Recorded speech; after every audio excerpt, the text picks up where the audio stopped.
All right, you guys, I have another question that happened in the office about a patient that wasn't feeling very well. They went and got some testing done, found out that they were type 2 diabetic with really high blood sugar levels. This was news to the patient, and they were told they needed insulin and a prescriptive medication for diabetes. And I said, hey, you should check out a book. I recommend this to a lot of people, from a diabetes expert named Jason Fung. He's a medical nephrologist in Toronto, Canada. He's wrote a couple excellent books. I'm a big fan, and I'm not throwing everything on him, but he basically saying, here's some ideas to help your kidney health when you have diabetes. And by the way, helping diabetes helps kidney health.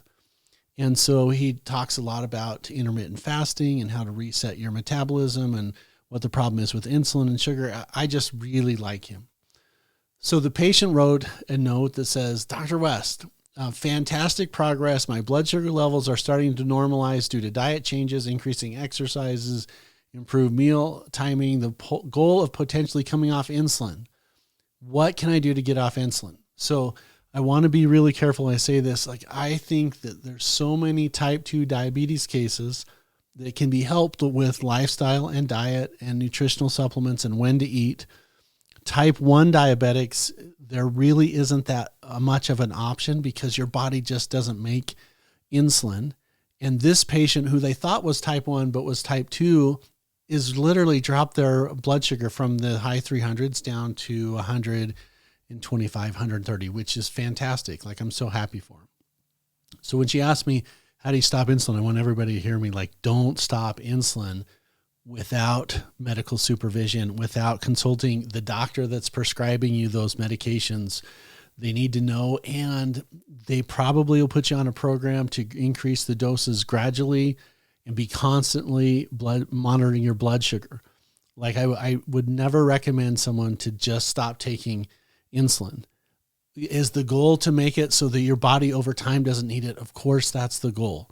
Have we been able to do that with type 2 diabetics? Yes, there's been some really good outcomes with that. But blood sugar, if it gets too high, bad things can happen and literally you can die. If the blood sugar gets too low, bad things can happen and literally you can die. So blood sugar, we want to be really, really careful with, and we want to be watching it with medical oversight. So when the doctors see the blood sugar start to go down from the 300s to the hundreds, I would think that they are going to start helping you to put together a program for slowly reducing insulin, and then really wanting to, where we can help and where the patient needs to step in, is having a healthy diet, stabilizing blood sugar, looking at low glycemic index foods like whole grains and vegetables and the healthy fats, lean protein, fiber-rich foods to stabilize blood sugars. And it's not only eating those, it's eating those at the right time and portion control.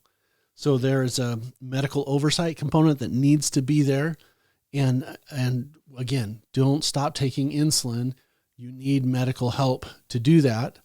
You also would be advised, I think it'd be great, blood sugar helps with regular exercise, or blood sugar has helped with that. So regular physical activity is only going to help the process, making sure that we have, again, monitoring consistent testing and mealtime. And then something that a lot of people don't talk about when it comes to diabetes is it's your sleep patterns and it's staying hydrated. So quality sleep is really important for blood sugar levels.